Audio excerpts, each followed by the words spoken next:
Selamat petang, salam sejahtera. Isu hangat petang ini, pembantu Muhyiddin, timbalan menteri ugut saya tinggalkan warisan. Berita sepenuhnya. Ahli Parlimen Labuan Rosman Isli memfailkan permohonan untuk membatalkan kes rasuahnya yang dikaitkan ketika dia menjadi timbalan pengurusi lembaga pelabuhan Labuan 5 tahun lalu. Bekas ahli politik BN itu mendakwa ini kerana kes jenayah tersebut berpaksikan atas keengganannya untuk meninggalkan parti pembangkang warisan yang berpengkalan di Sabah dan menyertai parti pemerintah bersatu. Pada 14 Oktober tahun lalu, Rosman didakwa di Mahkamah Session Kuala Lumpur atas pertuduhan rasuah yang mendakwa dirinya menggunakan jawatannya ketika itu untuk mendapatkan kontrak kerajaan untuk sebuah syarikat yang dikatakan mempunyai kepentingan yang dikaitkan dengan bapa dan adik-beradiknya.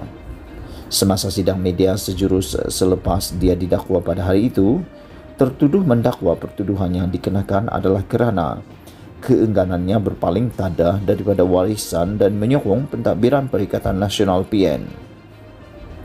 Menurut salinan afidavit bagi menyokong permohonan membatalkan saman itu, Rosman mendakwa antara mereka yang cuba memuncuknya meninggalkan warisan adalah seorang pegawai SPRM, pembantu Perdana Menteri ketika itu Muhyiddin Yassin dan seorang timbalan menteri.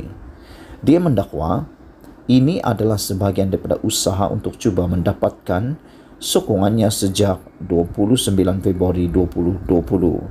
Susulan langkah Sheraton yang menyaksikan tumbangnya Kerajaan Pakatan Harapan kepada pentadbiran PN yang kemudiannya diterajui oleh Presiden Bersatu Muhyiddin Yassin.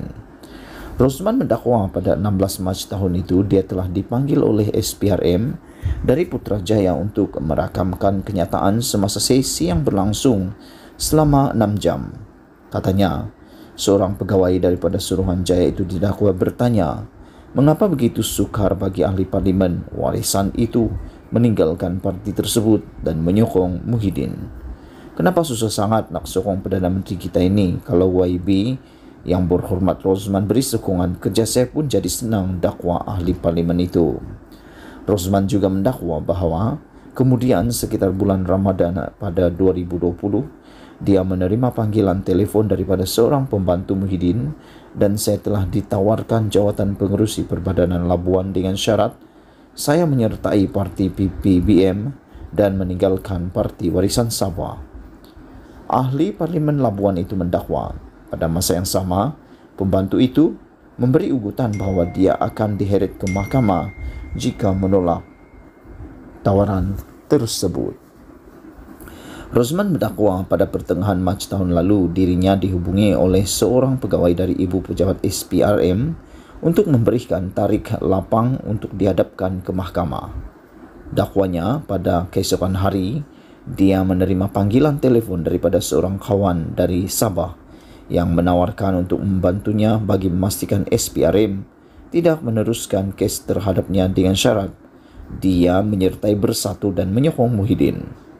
Namun, menurut Rosman, dia menolak tawaran tersebut ketika berjumpa kawannya itu di Kota Kinabalu pada 23 Mac tahun lalu.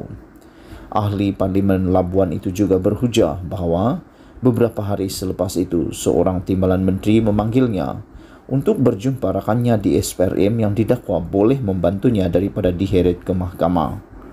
Pemohon mendakwa dia turut menolak tawaran tersebut. Tertuduh mendakwa beberapa hari selepas itu dia diberi notis mengejut untuk menghadiri pemeriksaan oleh SPRM pada 16 Julai tahun lalu dan ketika berada di Ibu Pejabat Suruhanjaya itu di Putrajaya.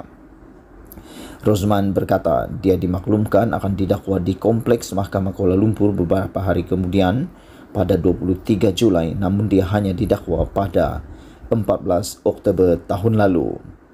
Dia berhujah bahawa dia kemudian membuat laporan polis pada 18 Julai tahun lalu bagi melindungi dirinya dan membersihkan namanya serta mempertahankan diri di mahkamah.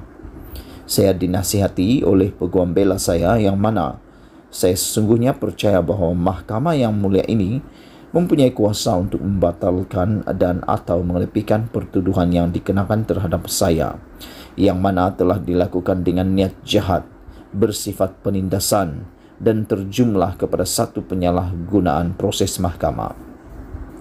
Saya juga dinasihati oleh peguam cara saya, nasihat yang mana saya sesungguhnya percaya bahawa satu salah laksana keadilan akan berlaku jika pertuduhan terhadap saya tidak dibatalkan atau dan diketepikan serta-merta. Ia akan memberi kesan kepada rakyat dan pengundi-pengundi di Labuan bahawa seolah-olah saya berhadapan dengan kesalahan jenayah, kata Rosman dalam afidavit yang ditandatanganinya semalam. Adalah dilaporkan pembicaraan rasuah tertuduh telah ditetapkan selama 5 hari bermula 9 Mei. Sekian isu hangat petang ini. Jangan lupa tinggalkan komen anda. Sila tekan butang subscribe dan kita jumpa lagi. Malaysia kita punya, kita jaga sama-sama. Cintai Malaysiaku. Kita jumpa lagi. Bye-bye.